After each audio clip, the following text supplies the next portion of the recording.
All right, good evening, everyone. It's Tuesday, January 20th, 2026, 11 p.m. Central Standard Time here in Champaign, Illinois.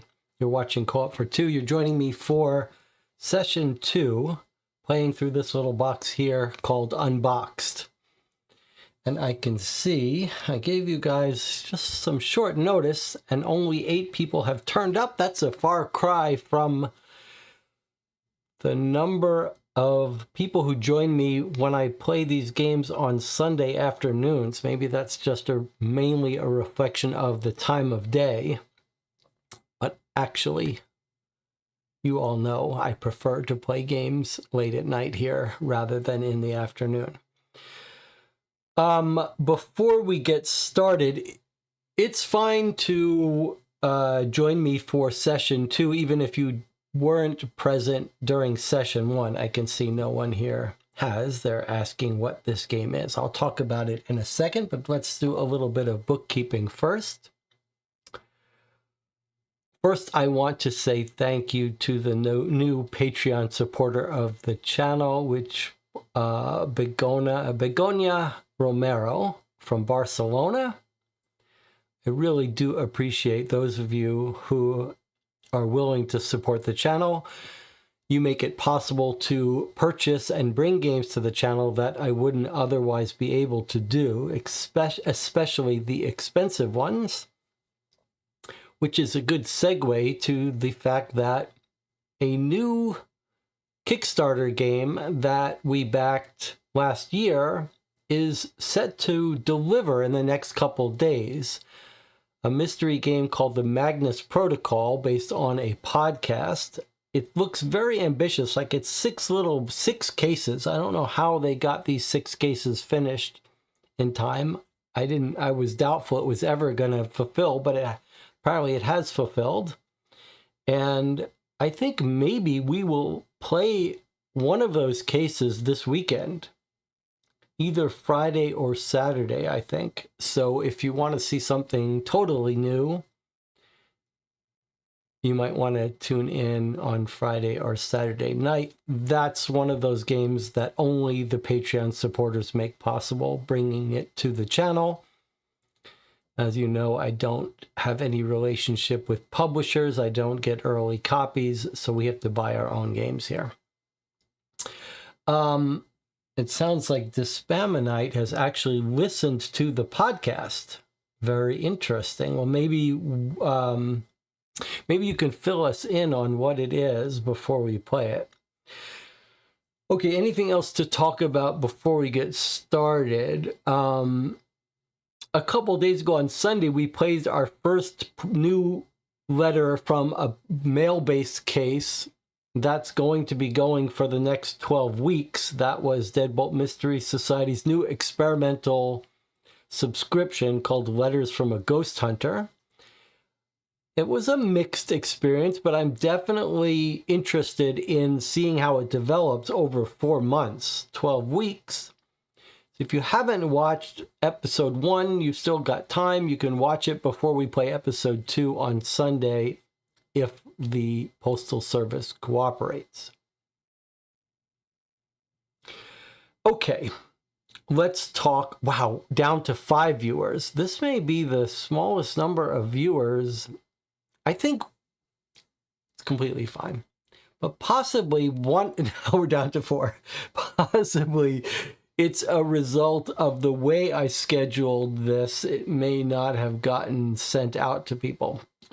Or it's a Tuesday night at 11 p.m. or it's the game. Whole set of possibilities. That's okay. I am personally very excited to play another session of this game. So let's talk about what Unboxed is. If you haven't watched the first playthrough, that's fine. It is a puzzle game. You're trying to solve puzzles, but the puzzles are very special. It's a series of 10 of them. The game says that they're increasingly difficult. We're playing 1 per session. And the nature of the puzzles is framed thusly. We are archaeologists and we've discovered pieces of board games. And our job is to figure out the rules of the board games. Now, so in episode 1, the first of the 10 challenges we played, we had some cards and some tokens, and we had to figure out what were the logical rules for this board game. Very similar to a game that I played recently and reviewed on the channel called City of Six Moons, which was only a 1 experience in a box, but a deeper, longer experience for that pure box. And it looks like Unboxed was actually developed a couple years ago, but is either only hitting shelves now or I've only discovered it now. There are some reviews on YouTube if you're curious. It's a fairly affordable little box. Now, I am on record with City of Six Moons, and I think everything carries over to what we've seen of this so far, saying that this is an amazingly great idea.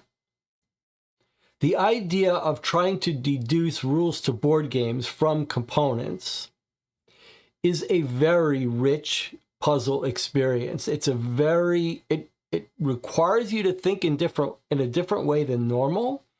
It requires you to bring into the puzzle your domain knowledge about board games, like how would it have to work to be fun, to be fair, etc. It's a very different kind of thinking.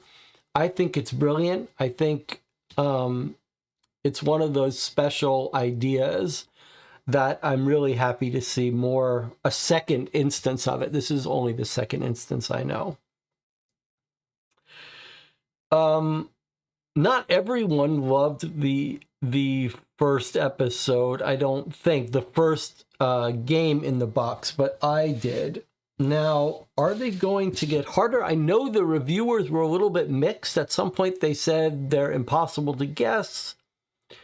There is a hint system, and in this game, unlike City of Six Moons, there are official answers.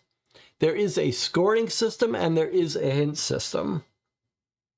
So let's open up the box and get out episode 2.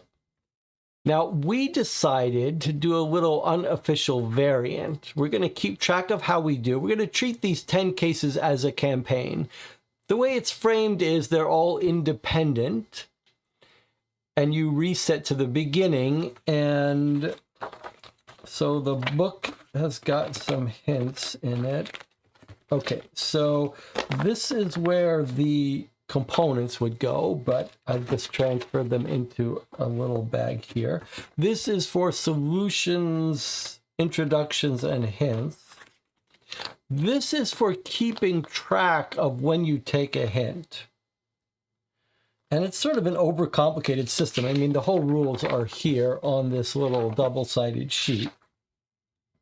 But just to remind you, basically, when you want to take a hint, you can take a hint, and these tokens help you keep track of when you take a hint that you should penalize yourself by 1 point.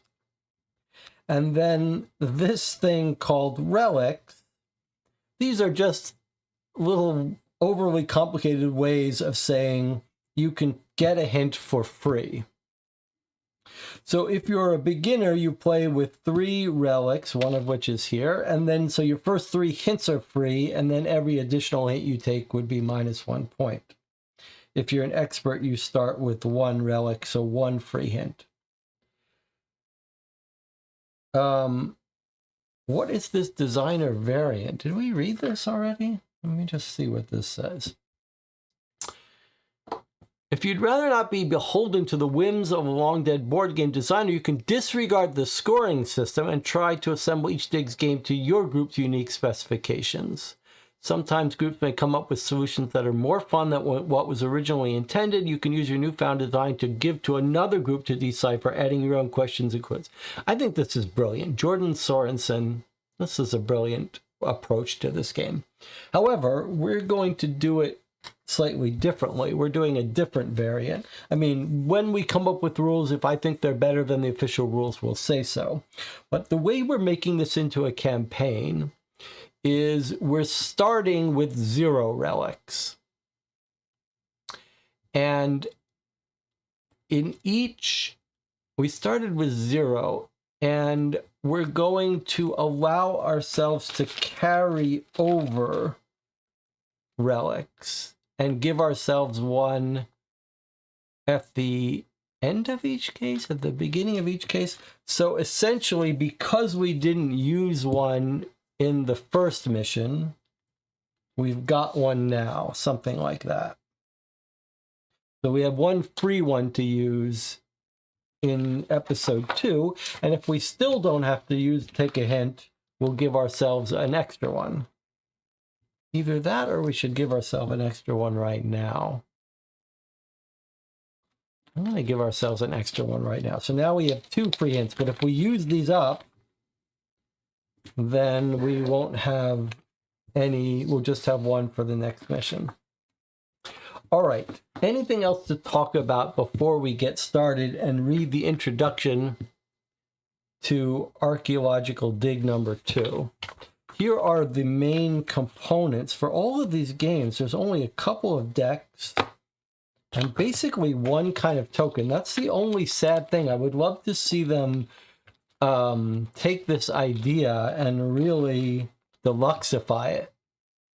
I think there's an opportunity for someone to take this idea and make a super unboxed, deluxe unboxed, with the really deluxe game components, maybe some miniatures. This is really a winner of an idea. All right, anything else to talk about before we get started? Anything else from the chat? Any projects anyone's working on they want to talk about? I have been writing code for the last week or so nonstop. I wake up in the morning, I code until I go to sleep, and using Claude AI to help refactor code and write boilerplate code. And the AI is blowing my mind how good the AI coding it is. I mean, it's a total game changer. And it's probably changing things that would take 5 months to take a week.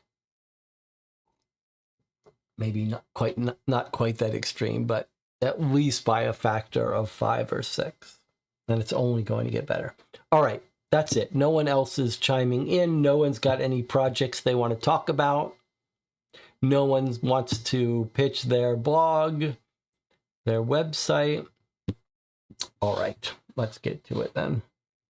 So just to remind you, we are keeping track. In the first game, we got a perfect score of 12 points and no penalties, no hints, no relics. Each question is worth 3 points. All right, so the nice thing is you get to see what the questions are ahead of time. Okay, here was Dig Site 1.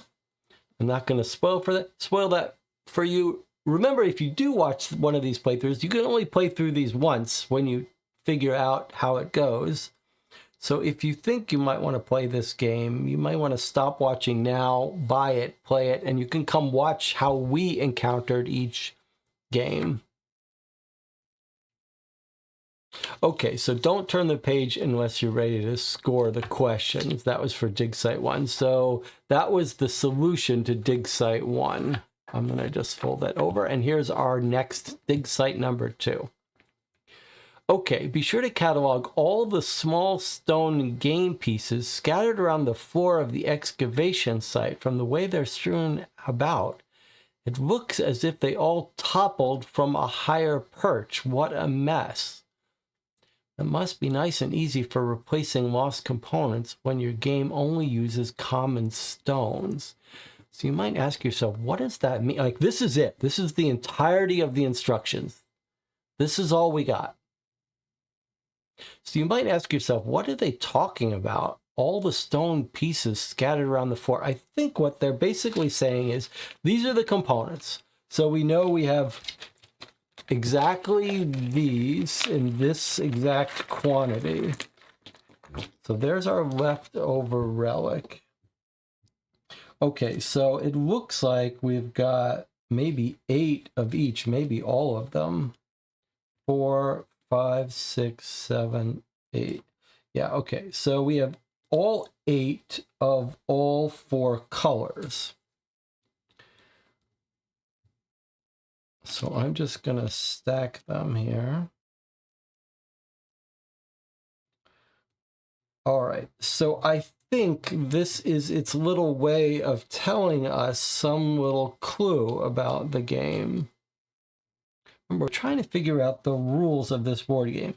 So we've got these pieces. Maybe we'll just set these aside somewhere. And we've got a little bit of a hint that these are somehow stacked when you play the game.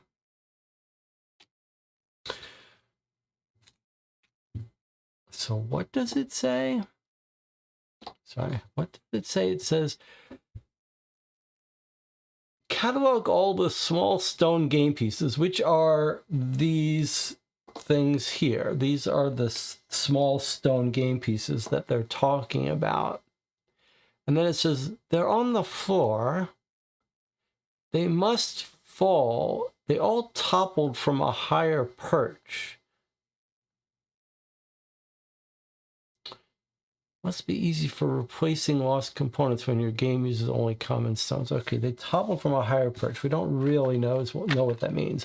But then the other thing that it uses is deck R1, which is this very weird, large, oversized deck. Oh my, wait, no, that's R7.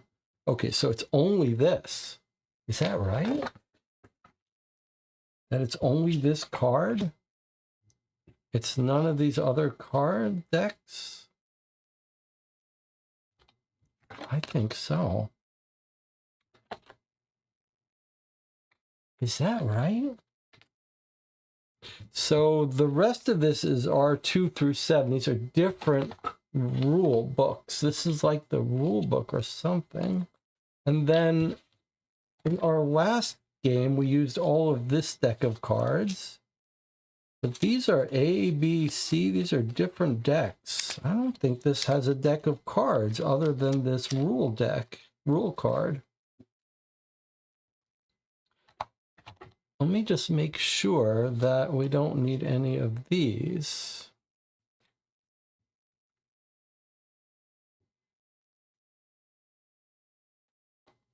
These are all numbered. 3, D, B. Okay, I think that's it then. Well, that's very curious. Okay, let's see. What are players doing during a round of play? How do players progress towards losing? Where should the wooden discs go during gameplay? And how is a winner determined? I love this situation where you're just like, what? How does this have a solution?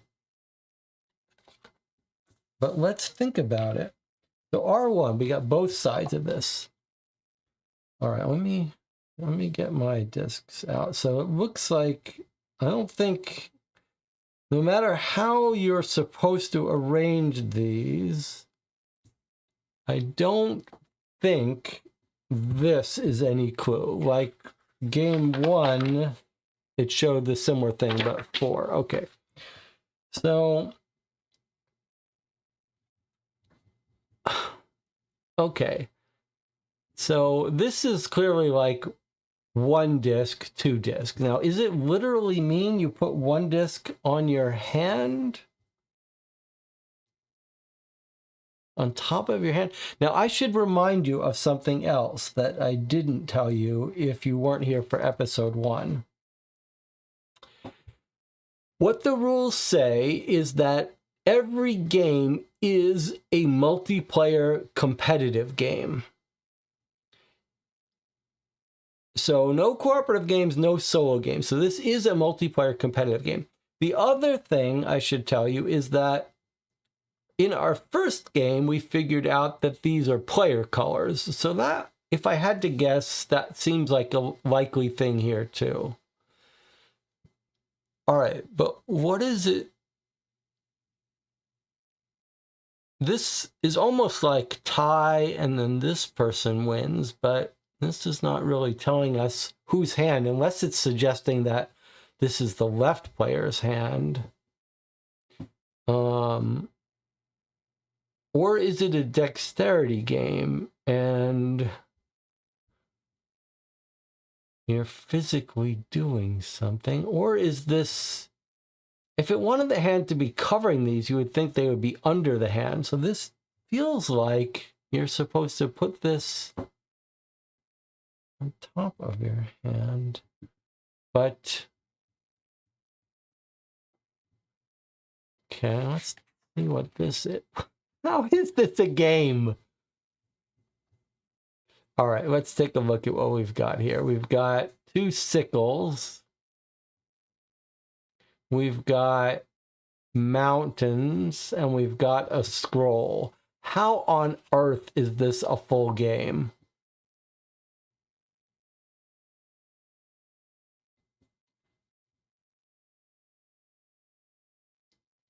This may be one of these cases where, well, okay, so let's talk quickly for a second about the situation with City of Six Moons and this. In the first game of this, it felt like there was a natural right answer.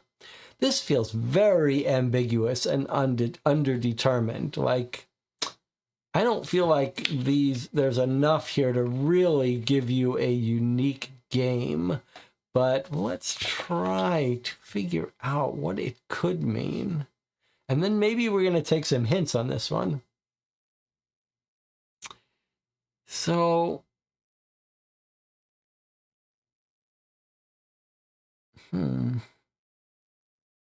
This feels like this might be the mat that you're trying to get your discs onto. I really wish I was sure that this is the only card you need. Because, yeah, okay, so just to see, this was the A deck. Notice it's like multiple cards stacked. And this is the R1 card, so that's it. It's just this card. And then we have the hint. Let me just read this hint again. I'm gonna put these back where I could see them better. Okay. Okay, what is our catalog the stone pieces? From the way they're strewn about, it looks as if they all toppled from a higher perch. Is it possible that you're doing like this? You're trying to knock a card? Is it possible that you're like doing something like that? And you're trying to get discs on the card? There's no notion here of points.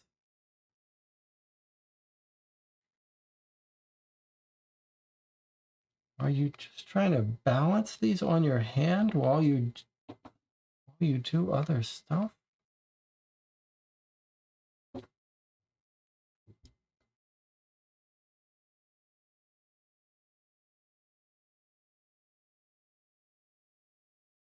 I mean, if you had to guess, what you'd probably guess is that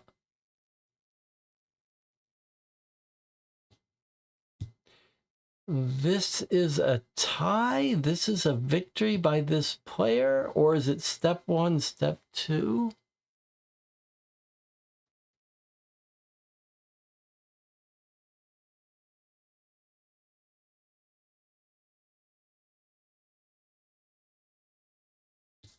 And what do you use this for? What are the players doing during a round of play? How do players progress towards losing? Where should the wooden discs go during gameplay? So, is it like ties go here? Player one, player two? No, there's probably more than one player. I mean, probably more than two players.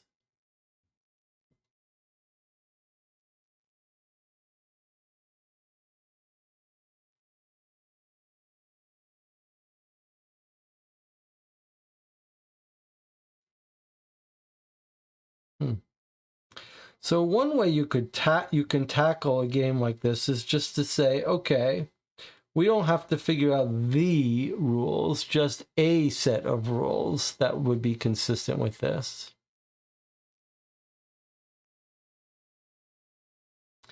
Still,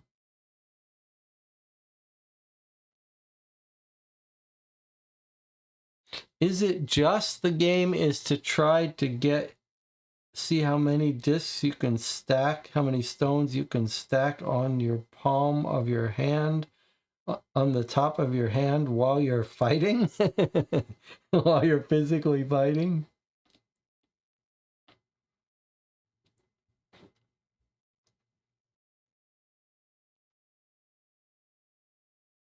Doesn't look like they've got them on their hands, though.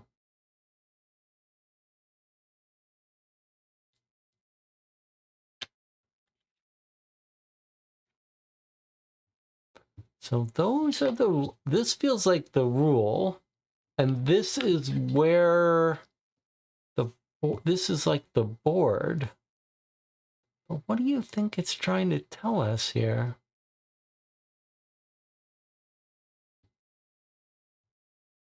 R1, what is it trying to tell us? Is this like tie left and right?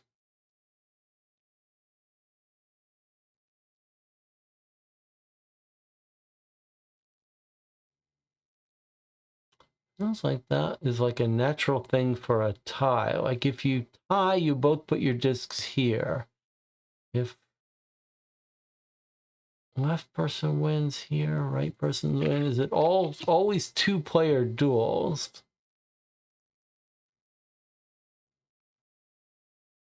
But it's some sort of dexterity game. They toppled from a higher perch.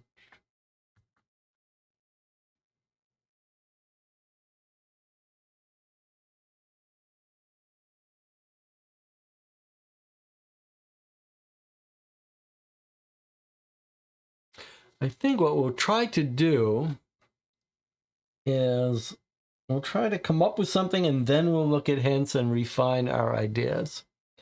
All right, let's see what the chat has come up with.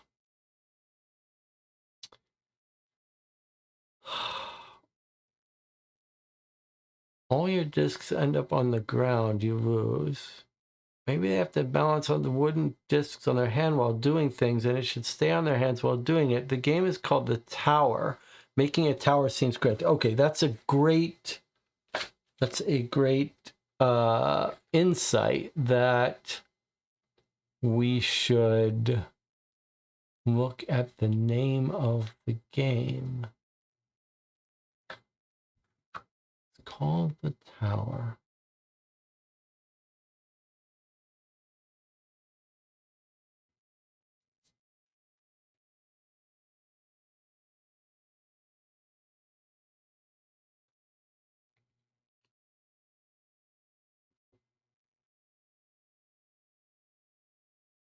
So you're trying to build a tower on the top of your hand.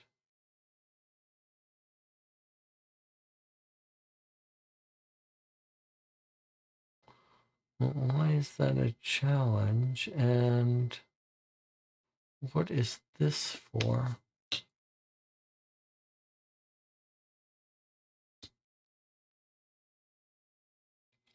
We don't know if it's only a two-player game. We don't know, but probably if you had to guess, you'd guess a four-player game with four colors. There aren't four spots. There's only three spots. What would that mean?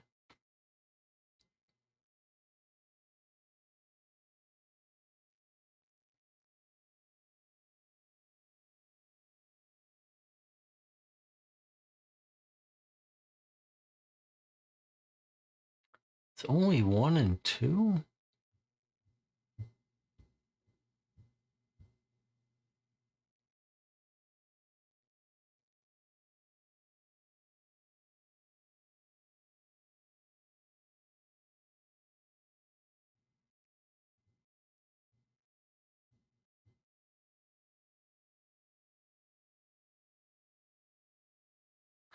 Doesn't look like they're holding any stones in their hands either.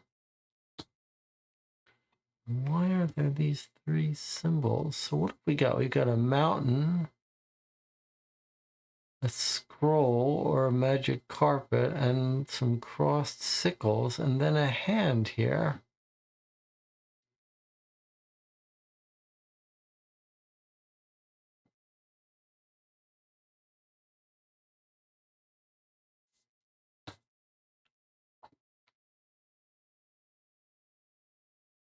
Hmm.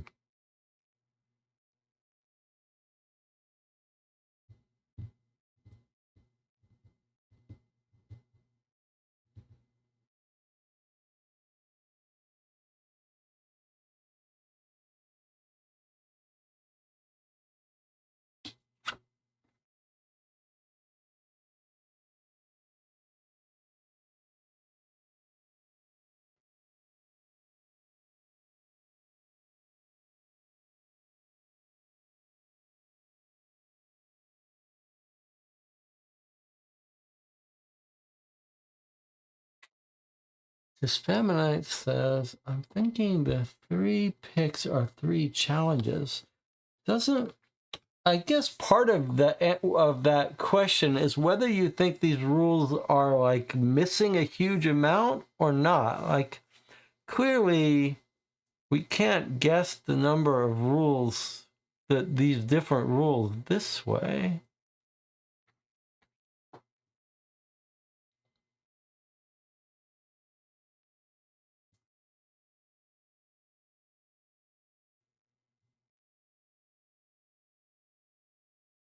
So I guess one question is, how many rules, how much are we supposed to be making up?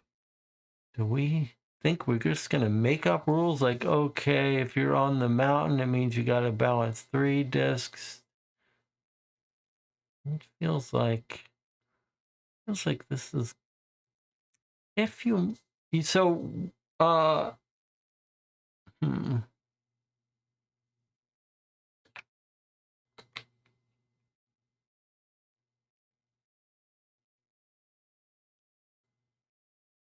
Let's think about this board for a second, this card. So one way to think about it is that, like, you get points if you get a disc in here. Maybe you could imagine, what if it's one of these like area control things, almost like ethnos? Like, okay, what if what you're playing for is majority control? And what you do is everyone decides how many discs they're going to put here. They secretly reveal it. How many discs here? How many discs here? And then you would win these areas if you have majority control. But what would that have to do with this?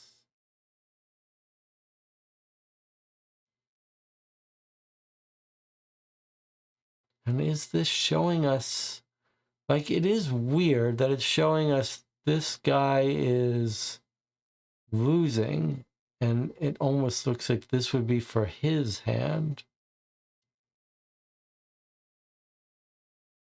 And how would that have anything to do with Bill? It wouldn't have anything to do with.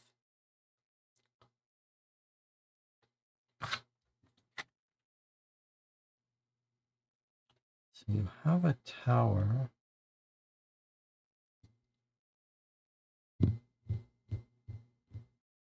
Hmm.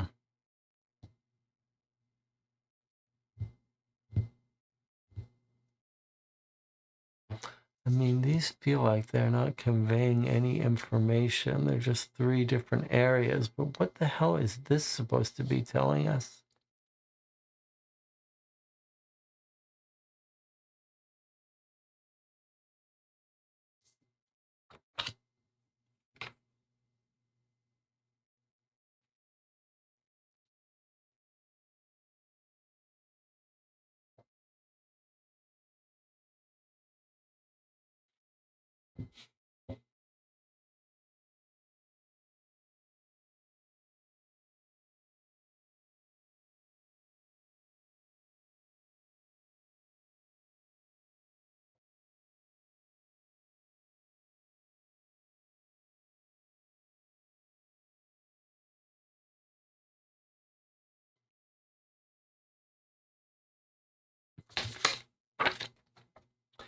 What are the players doing during a round of play? How do players progress toward losing?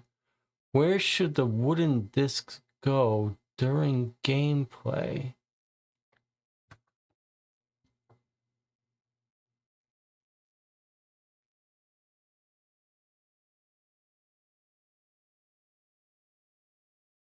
Hmm.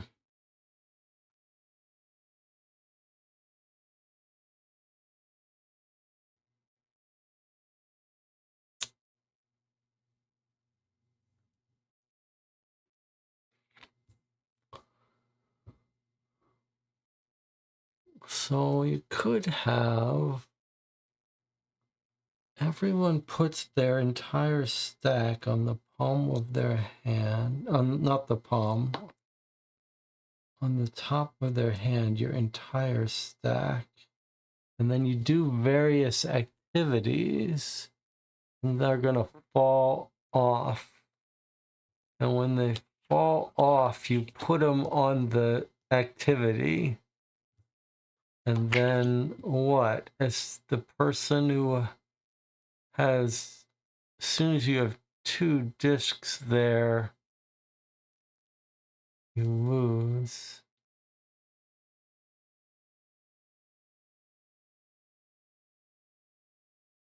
but this seems to be saying 2 discs on the top of your hand. Okay, so let's just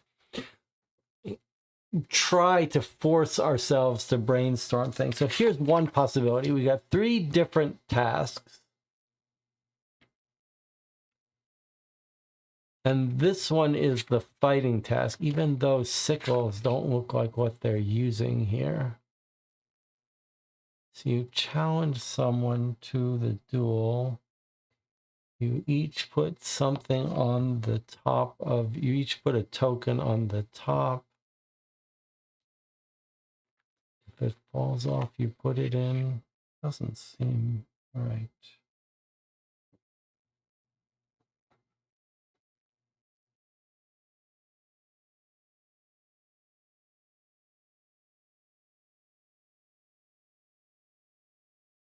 What is this? Is this just a separator, or is this the actual surface of something, of the board?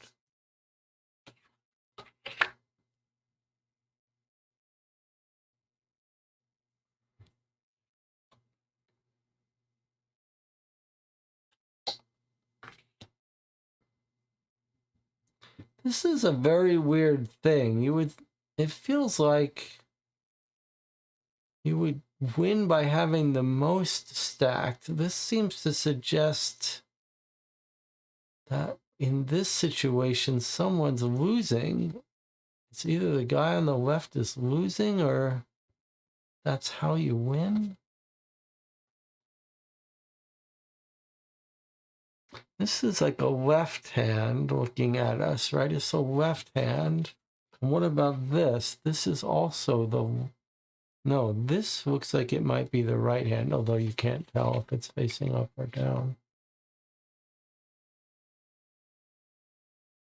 Boy, that's weird that it's like here at an angle. What on earth? Why on earth is it?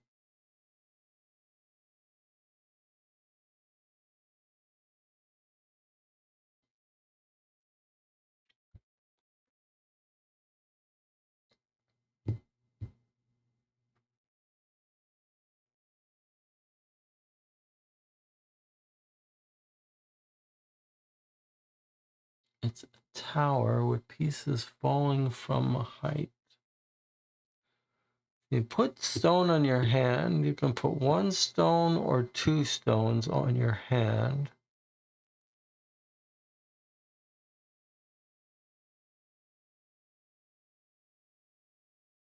And then you have some physical duel?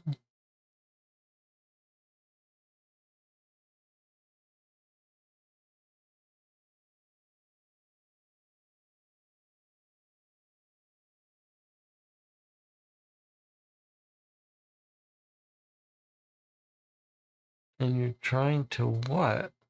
Maybe this means you win, even though it looks like this guy's dying. Maybe this just means you win. Could this be saying that you have... You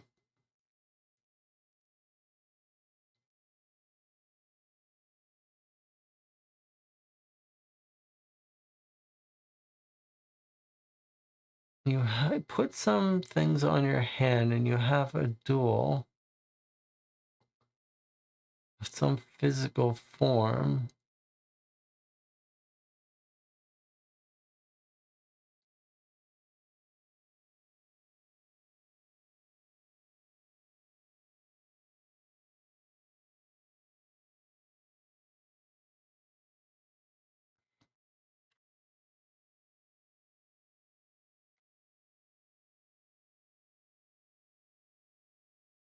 And these are the duels you can have. You can have a duel, you can fight.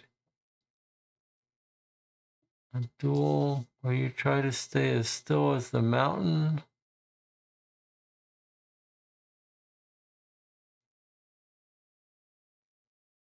A duel where you have to write something out on a piece of paper. The first person to lose all their tokens is out. But why on earth would that symbology be here? I mean, that would make sense as a game, right? Everyone starts by stacking their tokens on the back of their hand. And then they engage in 3 different activities. And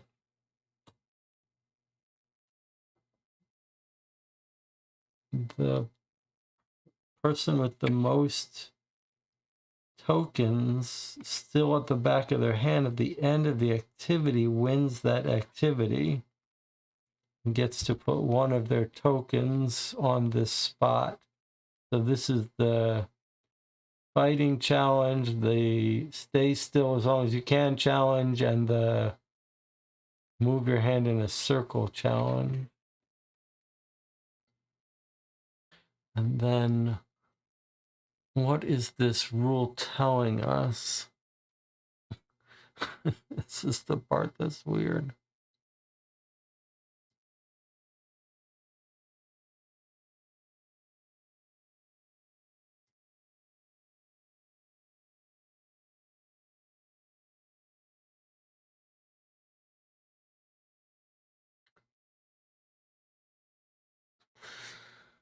So Agonia Romero is saying maybe this is adding tokens you make the other person lose. It is very weird though, because like this looks like a left hand.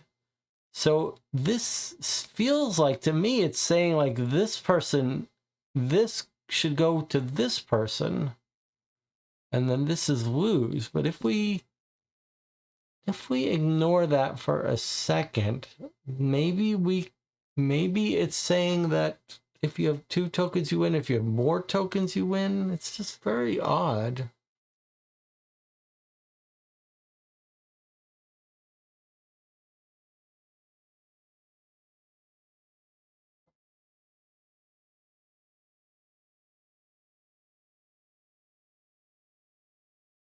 It's a very odd thing why you wouldn't use the right hand if you're talking about this person. If you wanted this to be a win condition, this person is clearly winning. Why isn't it showing?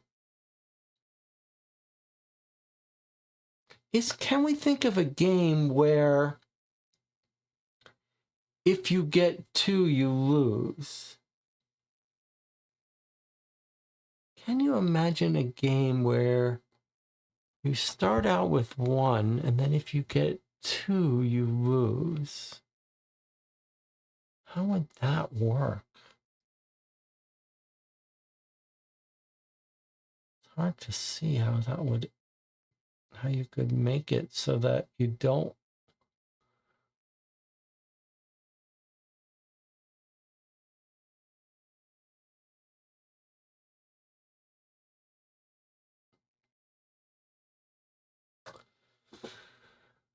Different idea. You put 1 stone on the back of your hand and you do the challenge. Then you put 2 stones and do the challenge again. Then 3, then 4. The goal is to not drop any. If you last the longest, you win. I think that feels like the most intuitive idea. But how does it make sense here? So I like this idea that you do 3 different challenges. And when you win a challenge, you put your token on here. Then this keeps track.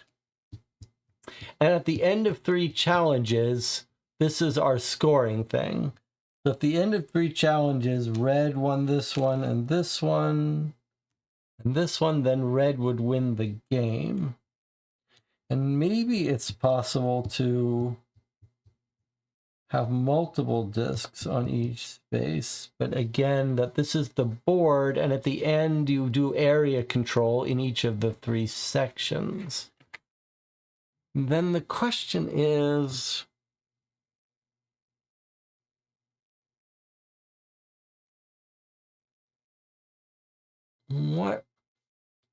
how does this make sense? So I guess if you didn't get hung up by the left hand, right hand, and you said this shows what, though?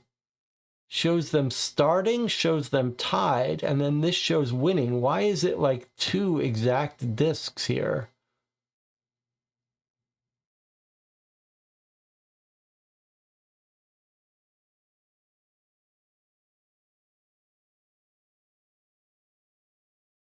I find that very weird. Like if it was supposed to say more discs, you would think there would be a better example, a better explanation for that. And then if they were meant to keep balanced while they're doing some tasks, surely we would see that. Surely if the idea is that they have to physically balance a stone while they're fighting, that would be illustrated. And surely if this was meant to be under the hand, it would show it that way. So there has to be some logic to having this on top of your hand. You start out the fight. This feels like you start out the fight and everyone puts a token on their hand.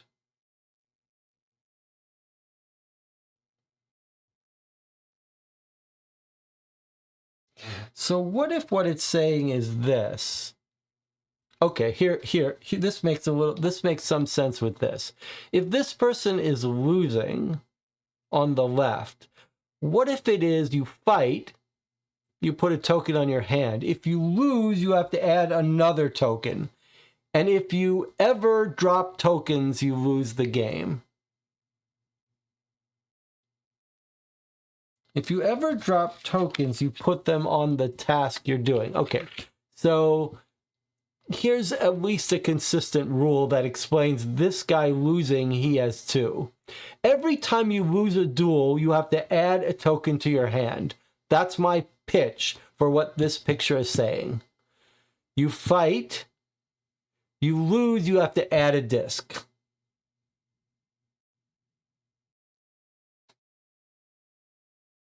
So that's my consistent explanation for why this guy is on the left and this is the left hand. You start a battle, you each add a token. If you lose, you have to put another token on your thing. In fact, maybe you take the other guy's token. Is that what it is? Maybe you take the other guy's token, and then when they... Well, either way, you lose, you have to add a token to your hand. And then when they drop, they go onto the scoring board.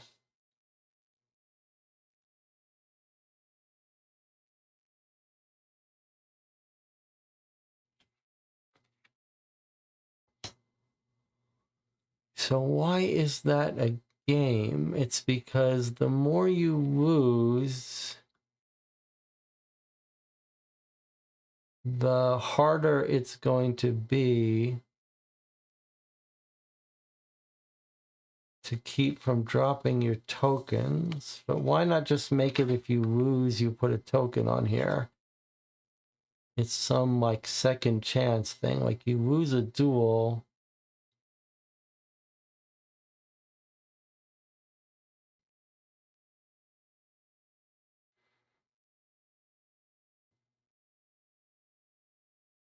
Lose a duel, you have to put another token on your hand. So that's my pitch for how we start to answer these. Where do players progress towards losing because they have to add new discs to their hand? Okay, I think that's the answer to 84 and why this question is awkwardly worded. How do players progress towards losing?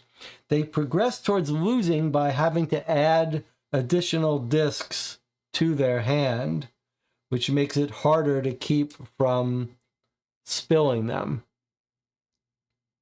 So during gameplay, they're going onto your hand. And that's what's happening when you're losing. And then you might guess that a winner is the last person standing. As soon as you drop a disc, maybe you're out. And the tasks are these. There's a sickle task, a mountain task, and a swirly task. Everyone puts a token. You lose. You have to put another token on your hand. You're out when you drop tokens on the ground. As you lose these mini games, you have to add tokens to your back of your hand, which makes it harder for you.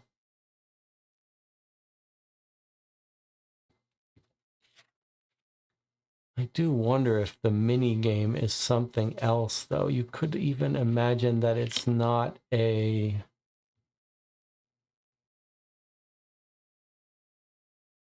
that it's something simpler.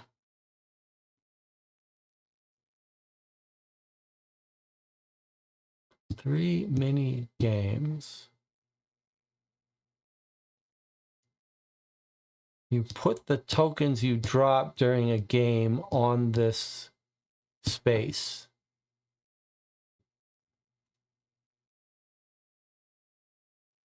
And then the winner is the person with the least tokens on a space.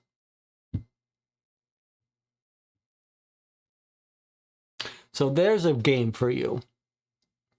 3 different tasks. Just imagine what they are. Like this one is you got to raise your hand up and down. This one is you got to go in a circle. This one is you gotta push, you get to push each other. All right, so the way it works is everyone starts a battle by putting 1 token on their hand. 1 token on the back of their hand. And then you do the battle, right? Let's say we play this game first. So we do the battle and red loses. Well, it doesn't make sense that you would put it here because, well, maybe so. But when you lose, you have to put another token. So now you put 2. Then you fight again. And then somehow you're keeping track. Maybe you're keeping track of who won. Or you're adding tokens here when you drop them. Then you start over again. No. Clearly you add a token to the back of your hand when you lose. Maybe this is just to keep track of... Feels like this is the scoring. So, okay, so you lose because it falls off. And then you put 2 at the back of your hand. But maybe the way it works is, okay, we have this battle, right? Let's say there's 2 of us. We fight. Whoops, we fight. And red drops. So maybe what you do is you put a thing here saying red has lost this or lost a point here. And now red takes 2 more things and puts them on. And now you do the next game. Yellow lost mountain. So yellow puts this here and then yellow takes 2. And now you do the scroll. And if red lost, then red would put 2 of their things here. And so on. Start with 1, then do 2. So it's sort of like a momentum thing. Once you lose, you're going to have more tokens on your hand for the next round.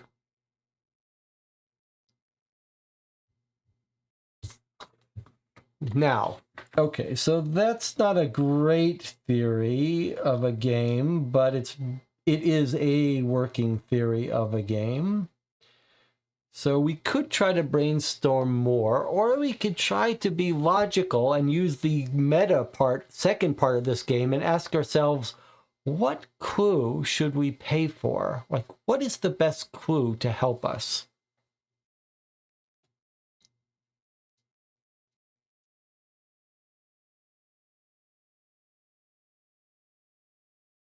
This is where this game goes to a different level in terms of something like City of Six Moons because of this deductive element about what hint should we look at if we have 2 free hints, but they're not entirely free because they're going to count against us for the next game the way we're playing it. But I think we've got a good guess at answer here about how do players progress towards losing. That they're stacking extra discs on their hand.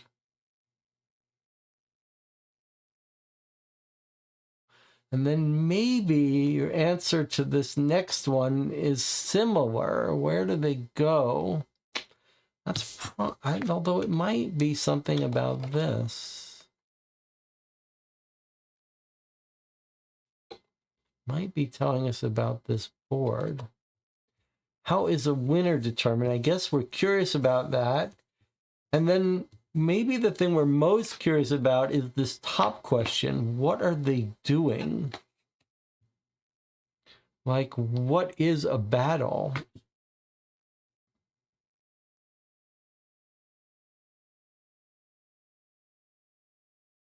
So I guess if I had to rank these, maybe that would be my number 1 question.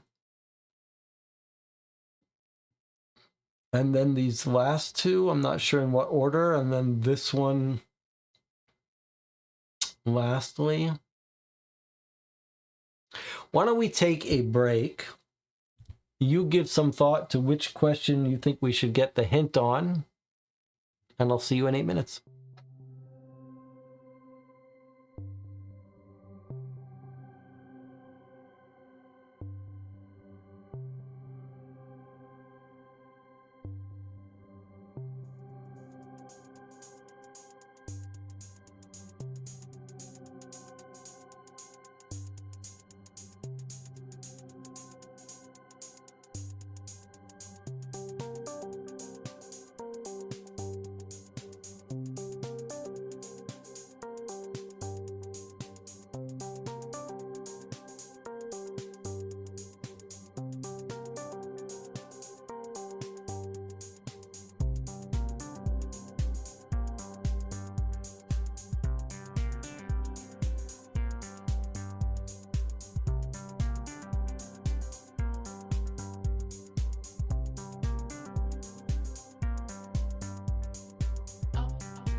Well, we're back.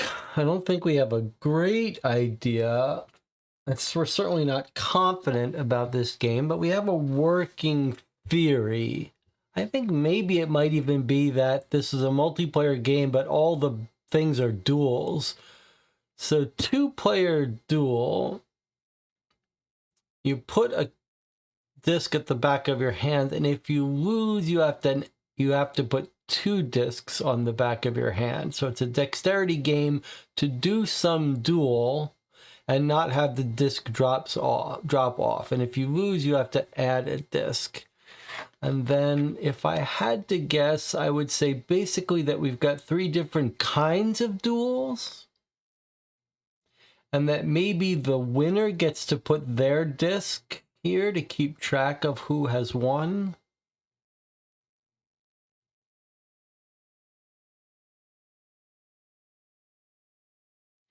You might even imagine that this is a tie, but no, it wouldn't make sense left and right to have so many different colors. So, okay, but more interestingly now, rather than turn the page, we're going to get a hint. Now, what hint do people prefer? What, if there's anyone actually here watching, which do you think is the most useful hint? I think probably it's number 3. We have a guess that they're doing a physical duel and trying to balance their discs. So maybe we have a guess at number 3 that's reasonable. We have a guess at hint 84 that players are adding discs. 62, our third question, that sounds like the same. It sounds similar. How is a winner determined? I guess 25, I'm curious. I don't know the answer to as well. All right, let's see if we have the Spamonite says clue number 4, how is a winner determined, seems the most useful. I guess that's, I think that I agree that we don't have a good answer to that. If I had to guess, I'd say whoever has the most tokens, majority control or something, but I think you're right. All right, I think we pick the last one. Any other votes?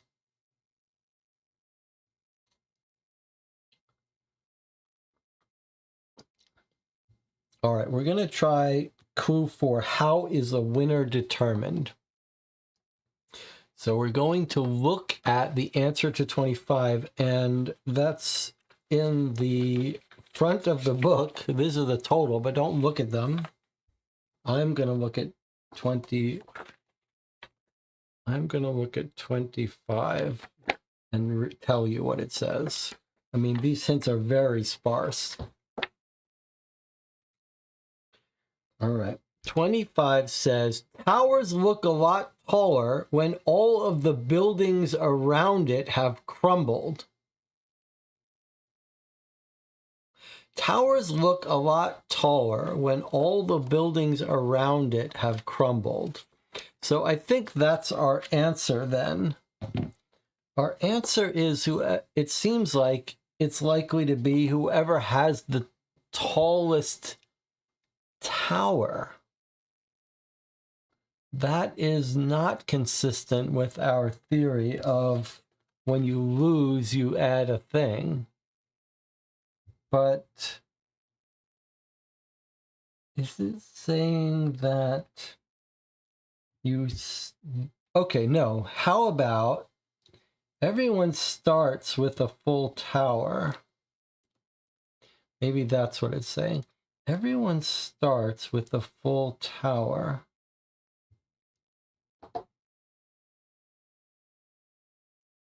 And you take tokens off it as you play.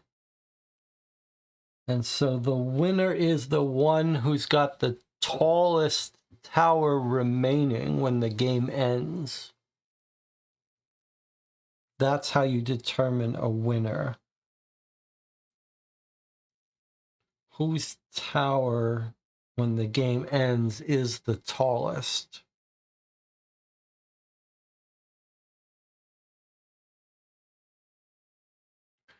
So when you do a duel, you take a one, everyone who's involved in the duel takes one, puts it on top of their hand. If you lose on the next duel, you have to add, every time you lose, you add one. Either every time you lose, you add one, or it's just a 1 and a 2, and then it goes on the board, and then 1 and a 2. So if you never lost a battle, you would play this whole game, and this would never leave your hand, and your tower would be maximum height.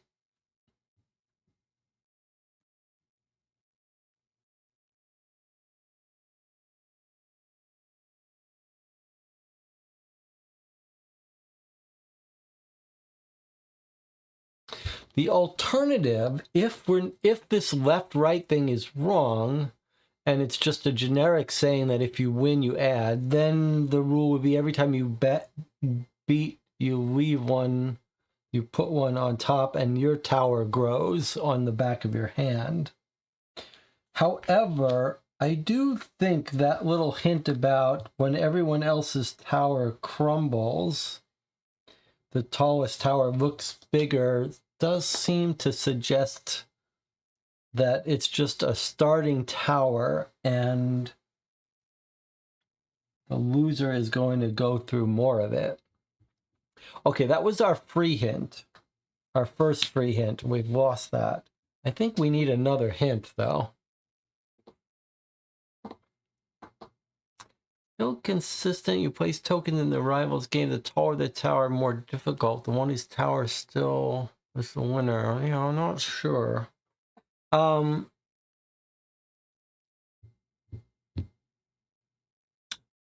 Given that, what's the next hint we should take? The first one? Or do we need to ask where the wooden discs go during gameplay now? Notice that all of the hints are like half a sentence, so nothing is going to give us this nice rules for this card.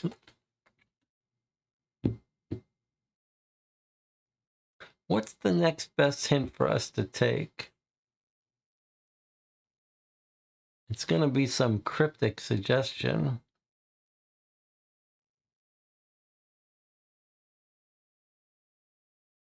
If a hint only loses you 1 point, and these questions are worth 3 points, it feels like we should read each hint. We know losing discs is how you lose.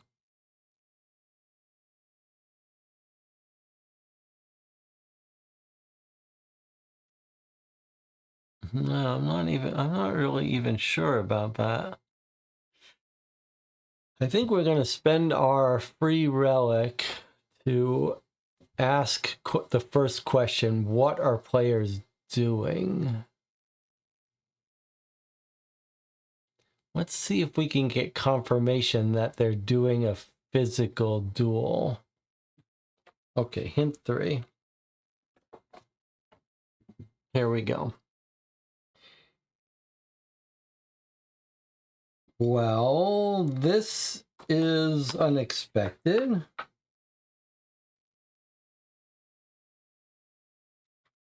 Hint 3 says, what are players doing during a round of play? And hint 3 says, choose the right tool for the job. Is that possibly? Choose the right tool for the job. What?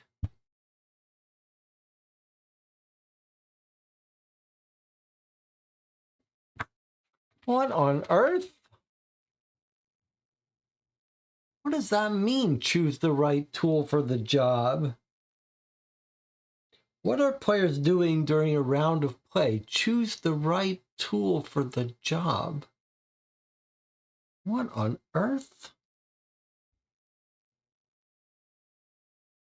Can you imagine if we're looking at the wrong card? It's just, that's very weird. These feel like the tools you might choose, but I don't get it. What do you mean choose the right tool? What if these were tools? I mean, mountain is a tool.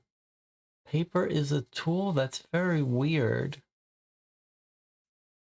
And what would you do with them? The card is maybe the side of the palm you must use.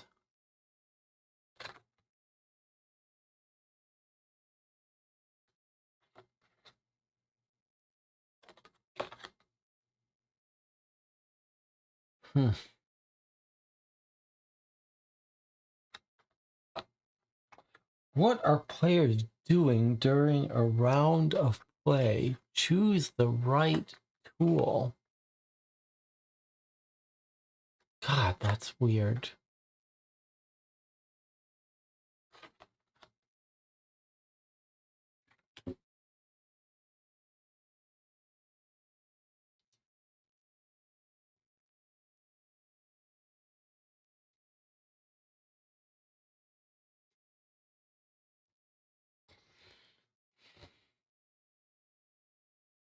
Rock, paper, scissors. That's a very interesting. That is a very clever idea. That is a very, very clever idea. That is a very clever idea. Which is what Begonia Romero was getting at.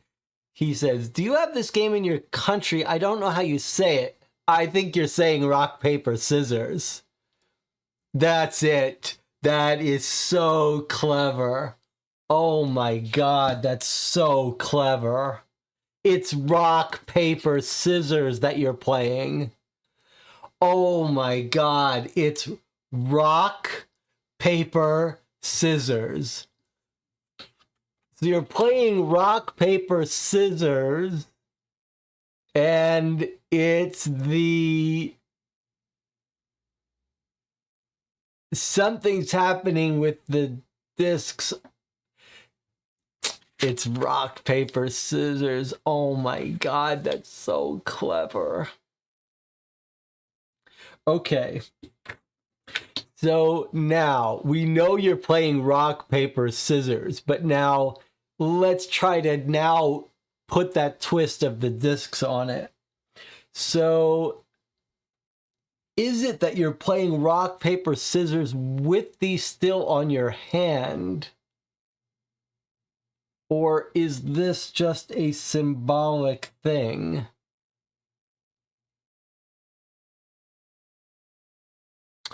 All right, so for sure you're playing rock, paper, scissors. Okay, so the way rock, paper, scissors work, if you're not familiar, is two people put out, each person puts out a symbol.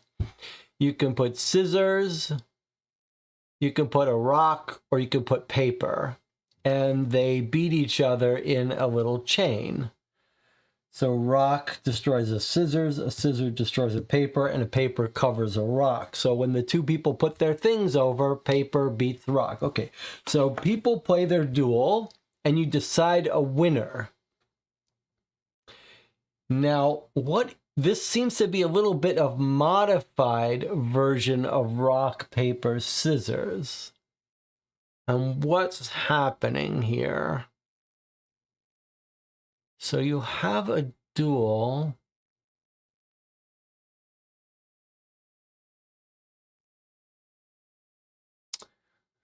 That's very clever guess, Begonia.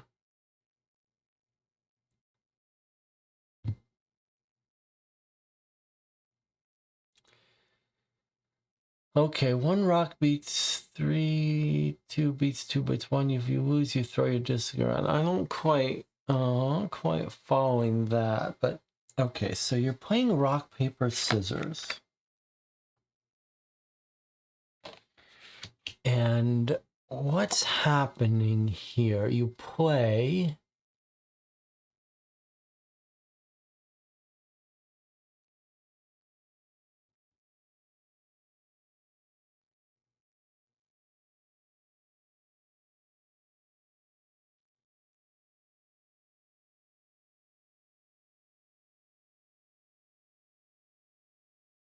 Is it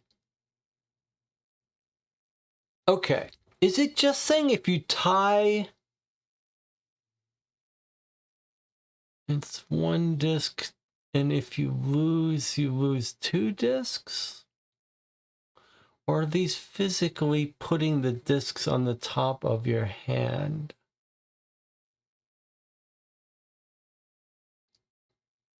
You're playing rock, paper, scissors.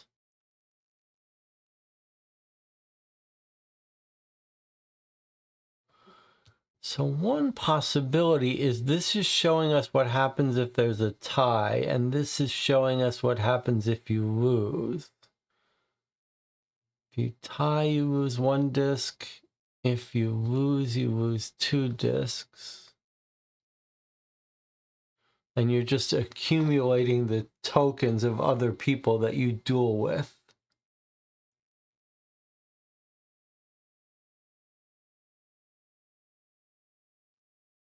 It's also possible that there is a dexterity element, but it's kind of hard to do. Like, you can't do scissors with the disc still staying on your hand.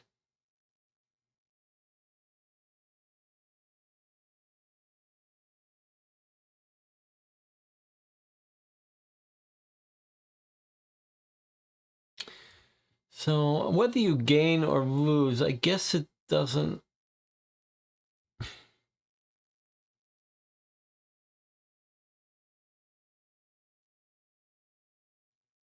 I'm not sure it really matters, but the question I have is this a tie and this one person wins? But the hint about how is a winner determined? Remember what the hint was? The hint was towers look taller when the buildings around have crumbled.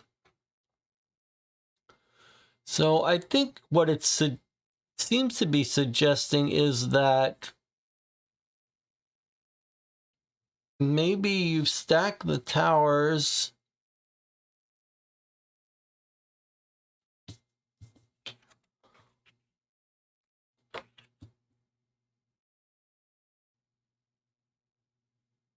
It could be that like you're shooting with one hand and on the other hand you have to balance the tokens as you lose.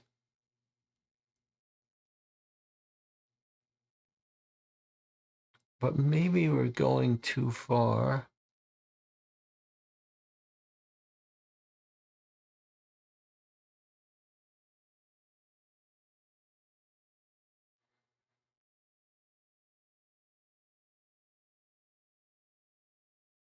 Okay, let's recall what we know.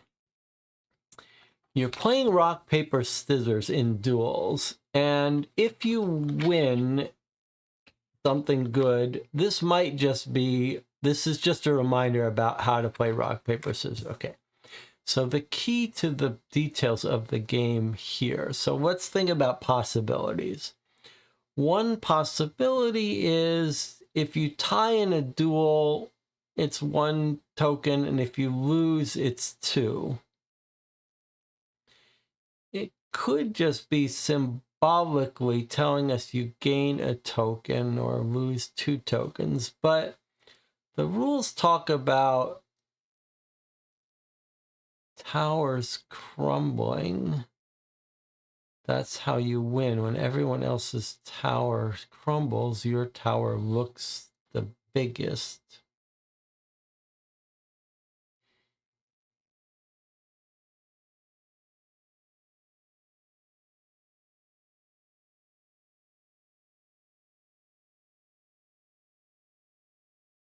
You challenge someone to a duel, you take a thing, you put it on your hand, and then with your other hand, you have a battle.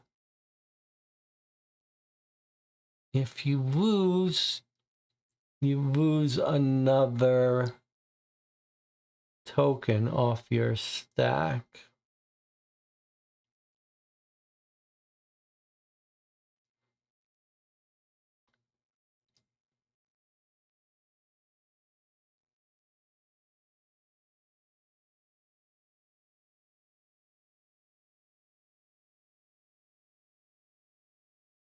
What's the idea of the dexterity? What's the theory then, that if you drop it, you lose that?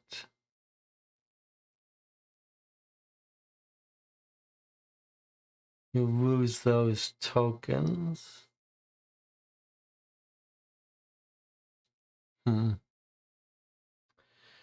Well, I think we figured out the biggest part, but it is weird that you would. It's weird that this would be for losing. Like, it feels like it's telling us specifically.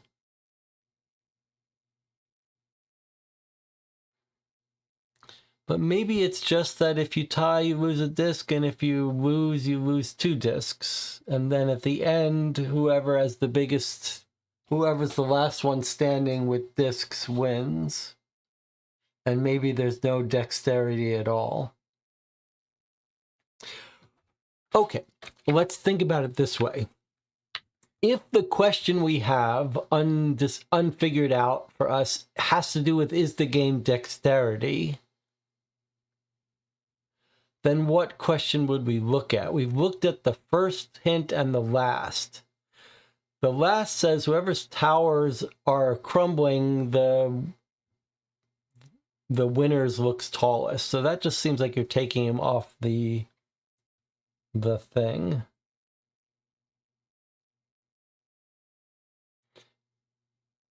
what are players doing? It says choose your tools. That was the rock, paper, scissors part. So I think we're going to look at these two things for 1 point each. It's worth looking at. How do players progress towards losing? I guess I'm curious to hear if it's going to say, where should the wooden discs go during gameplay? I guess we don't know if they go on the board or on your hand. So let's read 62 and see if it says it goes on your hand. That's one of our questions.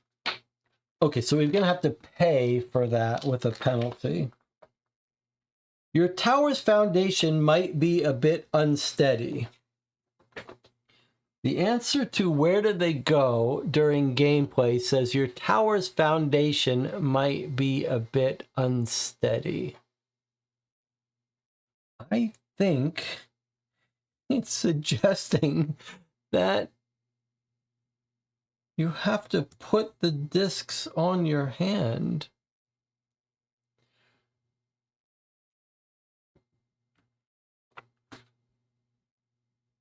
So if you tie, you have to add 1 disc to your hand on your left hand while you're playing with your right hand. If you lose, you have to put 2 discs on your hand. And then you keep going. If they fall off, you lose them. And you'd have to add more discs. Maybe they never go above 2. No, they should keep going, I would think. Each time you tie, you add 1. If you lose, you add 2. Tie. And then maybe if you fall, then you're out of the game completely. Otherwise, it's not quite clear what the cost is of if they fall. Maybe if they fall, you're out of the game. So you do your rock, paper, scissors duel. If you tie, you add a disc to your hand. If you lose, you add 2 discs. And you keep going. You play again, tie, add a disc. Lose, add 2 discs instead. But if you drop, you're completely out of the game. So you could lose on your first round by flipping your hand and falling, and then someone else who lost more times but made it to the end could still beat you. I like it.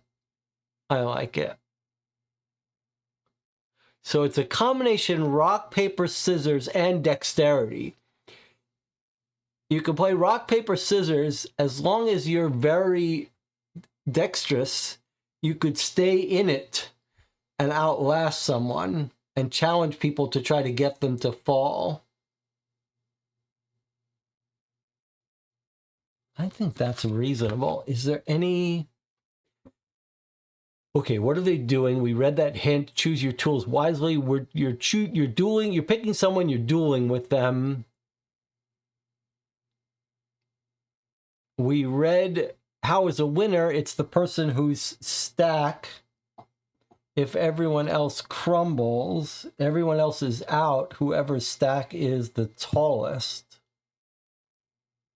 And maybe you get to... You could imagine it's the other way too, right? You could imagine that when you win, you stack up. But that, well, either way. But probably you progress towards losing by adding the stick. Okay, and where do they go during gameplay? We read that one, and that one said that your foundation is getting unsteady. All right, so the only question we have to ask ourselves is, should we look at this last hint? And I think we should. I think in this game, I'd rather have the point penalty and have all the hints to help us figure out as best as we can. So I think we're probably going to use all the hints on all of them unless we're sure. So I'm going to take another 1 point penalty and get the question about how do you progress towards losing. And now we're going to see if you do add 1 to your hand or whatever. 84. Okay, the 84 hint says, as a tower rises, it also becomes more likely to collapse. Okay, so that's our theory. As you lose, you have to stack up more, which is going to make it even more likely that you are out of the game. All right, I think we're ready to answer these questions. On a round of play, you're challenging another player to a duel, playing rock, paper, scissors. If you lose the battle, you have to put 2 discs on your hand.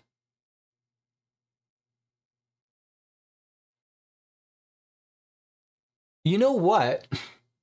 I don't think you even have to keep track of... I don't think you even have to start with piles here. You're just playing until your tower collapses. That's it. If you lose, your tower's going to get taller. The more you lose, the taller your tower is going to get, which is more likely it's going to fall. So you don't even have to keep track of these. As the moment your tower falls, you're out of the game, and the last one standing wins. So you challenge another player to a duel. Whoever wins, if it's a tie, you both add a disc to your hand. If you lose, you add 2 discs to your hand. People just challenge each other to these duels. As soon as you drop the tower from your hand, which is just constantly growing, then you're out. Whoever's the last man standing wins. I think we've got it. I think we've got it. Where do they go during gameplay?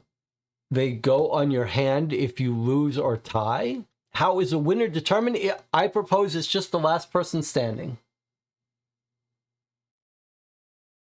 So,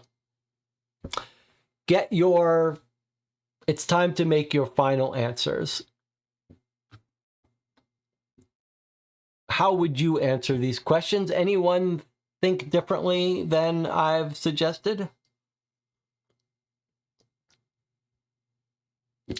The best moment of our 2-hour session today was this insight that the chat had, that Romero had, that the hint gave us a nudge towards about choosing the right tool. And you could see in the chat where we said, choose the right tool. What on earth does that mean? These aren't tools. How is a mountain a tool? And then you could see the gears moving in the chat and in myself when the click came in that it was rock, paper, scissors. All right, Dispaminite agrees with that theory. Romero, what do you think? Do you agree with this answers to these questions? It's rock, paper, scissors. The discs go on based on whether you lose or tie, and the winner is the last person standing. All right, we're going to read the solution now.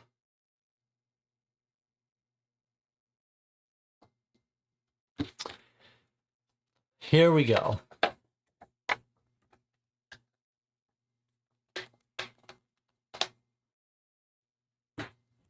Let us do this in the most dramatic way we can. Dig site to the tower. What are players doing during a round of play? Where's our scoring sheet? Okay. So this is Unboxed Site 2. Question 1. What are players doing during a round of play? Players are simultaneously casting rock, paper, or scissors with one of their hands. Okay, so we got that right. That's +4, 3 points per question. Yeah, 3 points for that. How do players progress toward losing? If your worst result is a loss to someone, add 2 discs of any color to your tower. I guess the colors don't matter anymore. We should have known that. I mean, that's irrelevant. We did know that. If your worst result is a tie with someone, add 1 disc of any color. So one thing that's a little different here is it seems to be saying that even if there are 4 players, you're doing it simultaneously instead of having a 2-player duel. If your worst result is a tie, add 1 disc. I mean, this is basically what we said. It's just we said you were having duels, and they're saying it's a multiplayer. I don't consider that different. Okay, so, but we got this 100% right too. That if you lose, you get 2 discs. If you tie, you get 1 disc. Okay. Next question. Where should the wooden discs go during gameplay? Towers should be constructed with discs laid on top of one another using the back of your hand as the foundation. We got that perfectly right as well. And when your tower crumbles, you're out. The last person with the standing tower wins. We got that perfectly right too. So I'm going to talk about this. I want to talk about this part about how they're proposing it's 4 players simultaneously. First of all, we got a perfect score here. And then we used up 2 relics. And then -2 clue points. So our total for this session is a score of 10. So we got 12 last time because we didn't actually look up any hints. This time we got a score of 10, which is still pretty good. Okay, now let's talk about, you could say, well, Jesse, should we have deducted points because they're saying it's a simultaneous multiplayer one and we said it was a duel? And you could say, well, we should lose a little bit of a point to that. We could use our own judgment. We could say, all right, maybe -1 point for slightly different rule. So I am going to deduct 1 point from us and give us and change this to a 2. And so our total score is 9 here. But I do want to make clear that the rules say, look, even if you got some of the rules different, if they're not in the questions, it's irrelevant. Right? So even if we came up with some other weird rules, as long as we got the questions right, that's the only thing that matters. If you've missed a key aspect or partially answered, it will be worth 2 points. Don't judge yourselves too harshly. Be fair in your self-assessment. So I think you could argue that we should get the full 3 points because our rule would just be almost as good as anyone else's rule, as the simultaneous rule. But I think if we're being fair, if we're being totally fair, the part about having to challenge someone, does that make an unfair game? I'm not sure it does, really. If you took turns challenging someone, it seems like it would still be a fair game.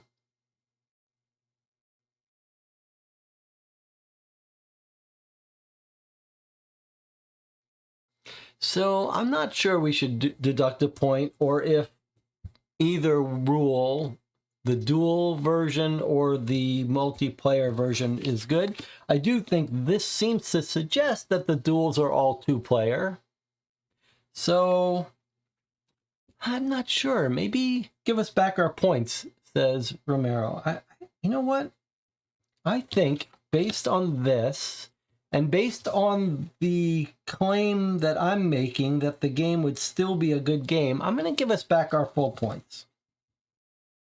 I'm going to do it just because I feel like the challenging duel game would be just as good. And might introduce a little social mechanic to the game where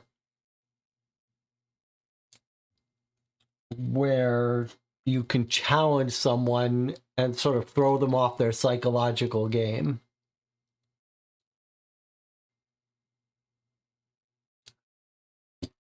Okay.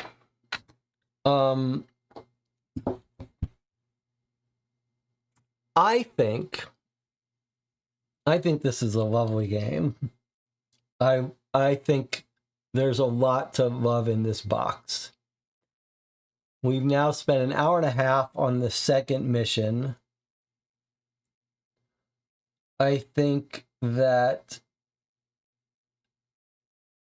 the idea that these hints are so vague is really interesting.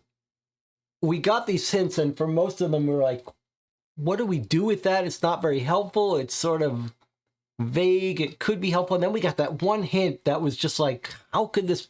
It seemed wrong, and it was the key. And the fact that there's the scoring mechanic, which works, and it motivates wanting to spend more time on solving these. I feel like these first two have been really well done. I mean, it's a great idea, but I also think it's very well implemented here. These hints, it felt like I wanted more from the hints, but in reality, maybe we got lucky, but it worked. It worked that the hints gave us just the tiniest nudges we needed. And the actual games have been interesting. And this shows why playing with the group, even though there were only 3 of us here for this, made a huge difference, because I think it was the group effort here. Actually, it wasn't me in the group, but it was the 2 in the chat, Despaminite and Romero, having that moment where everyone sort of clicked into at the same time, figuring out it was rock, paper, scissors. How clever was that? That was a pretty cool aha moment we had there. All right, what did you guys think of it?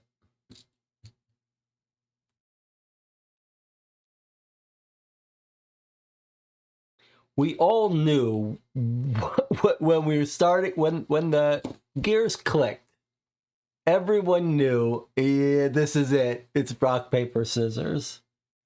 Yeah. This Faminite says, I liked it a lot. It was a fair challenge. Fun game, not easy. Yeah.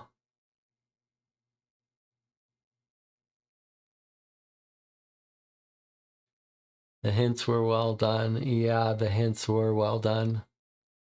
It's sort of shocking for such short hints that they actually, at least in this game, turned out to be pretty well calibrated.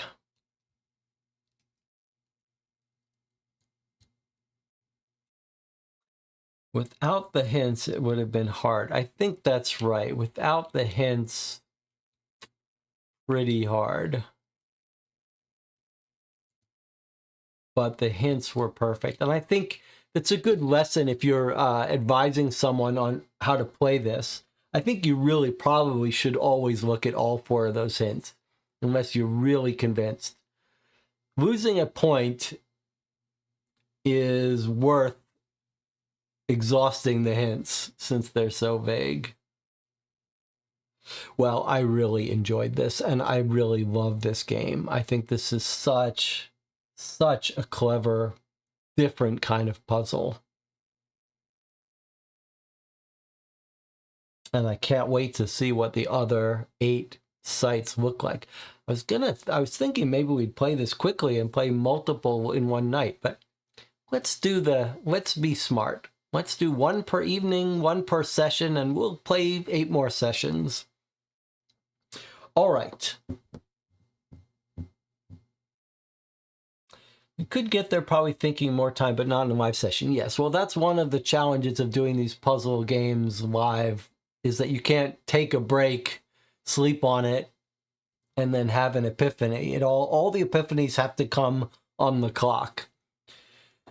All right, well, I had a blast. Thank you for joining me. Thank you for Romero joining the Patreon. Thank you for the Spamonite hanging out with us. If you are playing this game separately, maybe in a year, whenever you played, you want to see how other people did, and you're watching this video, please comment on this video. Let us know how your group did, when you had an aha moment about it. If you did, if you didn't, do you disagree with our scoring? Let me know. Thanks for joining me. I'll see you next time.